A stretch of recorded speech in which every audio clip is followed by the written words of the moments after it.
Don Quijote de la Mancha, segunda parte, capítulo 9, donde se concluye y da fin a la estupenda batalla que el gallardo vizcaíno y el valiente manchego tuvieron. Después de haber dejado a Don Quijote y al valeroso vizcaíno en la escena de la batalla, con ambos caballeros alzando sus espadas en el clímax de un enfrentamiento furibundo, el narrador nos cuenta que la historia queda interrumpida en un momento de gran tensión, sin proporcionar detalles sobre el desenlace inmediato de la contienda. La interrupción genera inquietud, ya que el narrador expresa su descontento por no saber cómo continúa la narración de este emocionante episodio, lo cual añade una capa de misterio y anticipación a la historia. El autor confiesa que no tiene en su poder el final de la historia, pues el manuscrito en el que estaba basado no contenía más información. Esto sorprende al lector, ya que es un recurso literario poco convencional para la época. Cervantes, a través del narrador, explica que un día paseando por el mercado de Toledo, encontró unos papeles viejos en un puesto de libros usados. El título de estos papeles llamó su atención: Historia de Don Quijote de la Mancha. Intrigado, compró los papeles y los llevó a Parsas, donde descubrió que estaban escritos en árabe. Afortunadamente encontró a un morisco aljameado, es decir, un moro converso que hablaba y escribía en español, que le ayudó a traducirlos. El narrador describe cómo el morisco traductor fue descifrando el texto, y Cervantes aprovecha esta oportunidad para introducir elementos humorísticos y comentar sobre la labor del traductor. De repente se encontró en un dilema. No sabía cómo resolver la batalla, ni cómo continuar con las aventuras de Don Quijote. El narrador expresa su desconfianza en el traductor morisco, lo que añade una capa adicional de ironía y pone en tela de juicio la fidelidad de la historia. Esta estrategia literaria es un ejemplo temprano de lo que más tarde se conocería como narrador poco fiable, una técnica que Cervantes maneja con maestría para involucrar al lector en el proceso de creación de la historia. El narrador se muestra sorprendido por la ausencia de un sabio que se encargue de registrar las hazañas de Don Quijote, ya que en otras historias de caballeros andantes es común que un sabio se ocupe de documentar todas las aventuras y detalles significativos de sus protagonistas. En la narrativa caballeresca tradicional, tales detalles son meticulosamente registrados y celebrados, lo cual hace que la ausencia de estos elementos en el caso de Don Quijote sea aún más notable.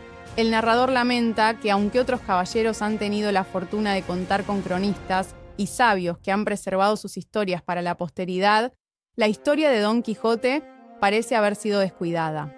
Este vacío en la narrativa es atribuido a la malignidad del tiempo, que consume y oculta las obras, y que ha podido hacer que la historia de Don Quijote se haya perdido o deteriorado. Además, el narrador menciona que entre los libros encontrados en la biblioteca de Don Quijote había textos modernos como El Desengaño de Celos y Ninfas y Pastores de Henares.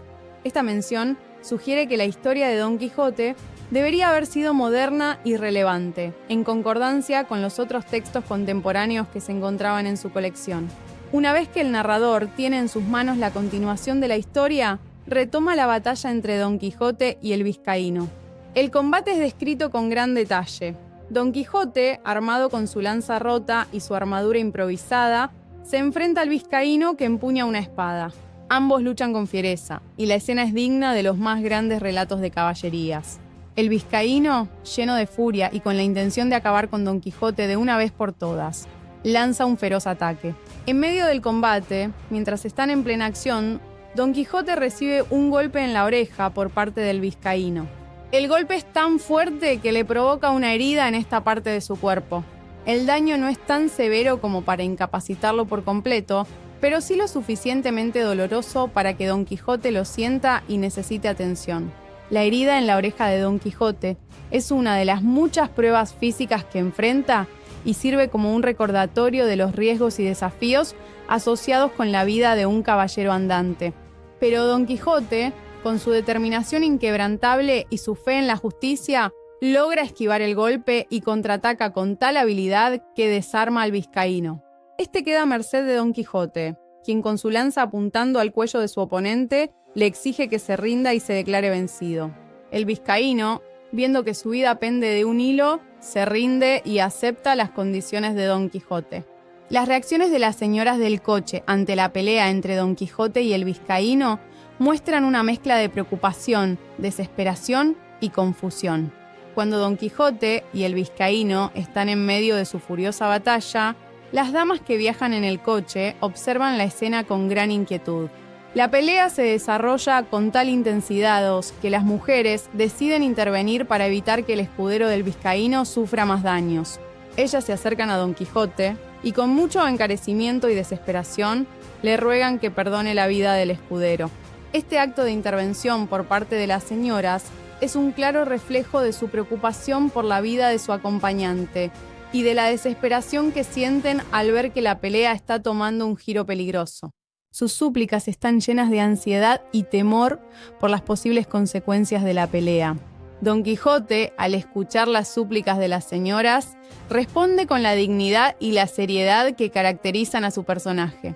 Aunque acepta la petición de las mujeres de perdonar la vida del escudero, impone una condición. El escudero debe comprometerse a ir al lugar del Toboso y presentarse ante la sin par doña Dulcinea, quien, según Don Quijote, decidirá el destino del escudero según su voluntad. Para él, cualquier favor o perdón debe estar condicionado al reconocimiento de la autoridad de Dulcinea, aunque las señoras no comprenden completamente quién es ella ni la importancia que tiene para Don Quijote. La respuesta de las señoras es de una aceptación rápida y sin cuestionamientos. Sin preguntar más detalles sobre quién es Dulcinea o cuál es el motivo detrás de la petición, prometen que el escudero cumplirá con el mandato de Don Quijote. Finalmente, Don Quijote, satisfecho con la promesa de las señoras, decide que no hará más daño al escudero, a pesar de que lo consideraba merecedor de castigo. Con la victoria asegurada, Don Quijote se siente exultante y lleno de orgullo. A pesar de las heridas que ha sufrido en la batalla, no duda en considerar este combate como una de sus grandes hazañas. Sancho, aunque leal y afectuoso, no puede evitar sentir una mezcla de admiración y preocupación por las constantes locuras de su señor. Después de la pelea, Sancho Panza, el fiel escudero de Don Quijote, se encarga de tratar la herida de su señor. Sancho, preocupado por el bienestar de Don Quijote, y se propone buscar remedios caseros para aliviar el dolor y tratar la herida. Después de las andadas de la batalla, Don Quijote y Sancho Panza reanudan su viaje. Don Quijote, con su lanza en alto y su armadura maltrecha, se siente más decidido que nunca a continuar con su misión de caballero andante. Sin embargo, el narrador nos recuerda que a pesar de su valentía, Don Quijote no es un héroe en el sentido tradicional. Su victoria sobre el vizcaíno es más un producto de su delirio que de su habilidad en el combate. Don Quijote cree estar viviendo una epopeya caballeresca, cuando en realidad está luchando contra enemigos imaginarios. A través del recurso de los manuscritos encontrados, el autor introduce una dimensión metanarrativa que cuestiona la veracidad de la historia misma.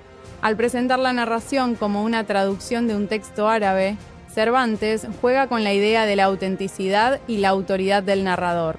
Esto es especialmente relevante en el contexto de la España del Siglo de Oro, donde la cuestión de la identidad y la representación literaria eran temas de gran debate.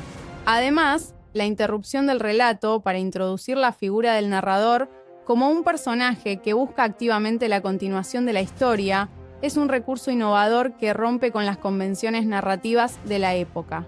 Cervantes invita al lector a participar en el acto de narrar, a cuestionar la veracidad de lo que se le presenta y a reflexionar sobre la naturaleza de la ficción misma.